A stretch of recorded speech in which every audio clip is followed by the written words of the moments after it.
Borth in West Wales. Looks lovely, but it could be about to become the site of the biggest exotic animal slaughter the UK has ever seen. We've got a few more weeks worth of money thanks to donations, and hopefully that'll see us out of lockdown. But if it didn't and we had to close, then obviously the first thing we'd do would be to look at trying to rehome as many as we could. Well, we don't want to rehome them, we don't want to lose them at all, but you know, if need be, that's what we would have to do. And obviously the ones that we couldn't rehome, we would have to euthanise, and that's not something we'd take lightly. I'd rather starve than watch these die, you know. How would you go about doing that? I mean, I know it's an uncomfortable question, but... Well, it'd be a case of bringing the vet in, you know, but obviously we'd try and find homes first. Tracy is an animal lover who bought Borth Wild Animal Kingdom a few years ago. Since then, animals have escaped and been killed by accident, and the zoo has faced a council shutdown, a coronavirus lockdown, and now cash problems that could close it for good. When it comes to looking after animals, it seems being an animal lover is not enough.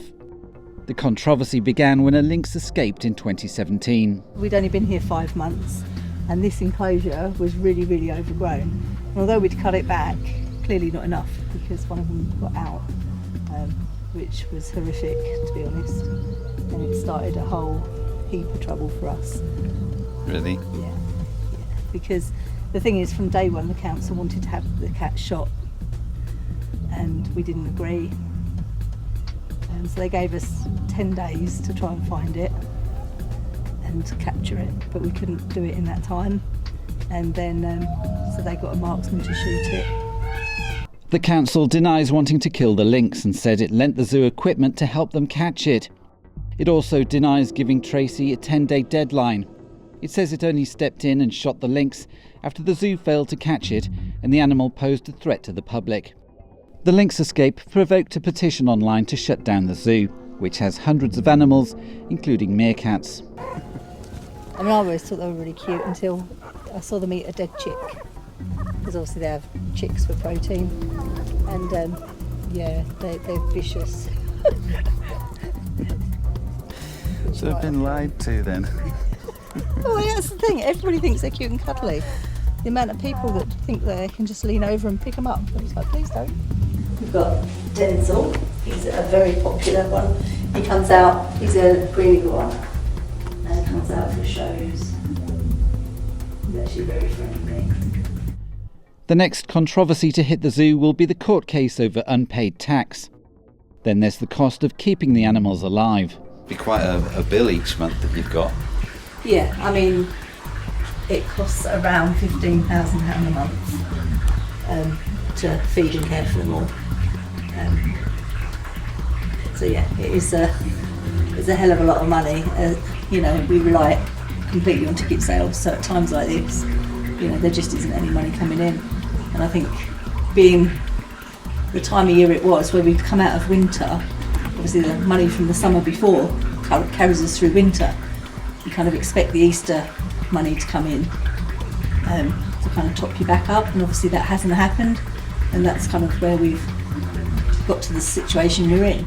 Zoos in England are sharing a £14 million lockdown lifeline from the government, but there's no equivalent in Wales. The predicament provokes questions about what qualifications and finances people need to prove they can run a zoo. DEFRA says no particular qualifications are needed, besides being able to hire competent staff who are given formal training. It's up to local authorities to decide what evidence of finances is needed.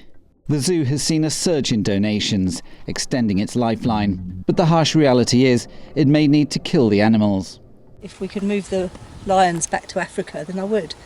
But then, knowing about them now, knowing what I know now, I know they wouldn't survive it in the wild at all. So what do? Do you just euthanise them all and shut the zoo?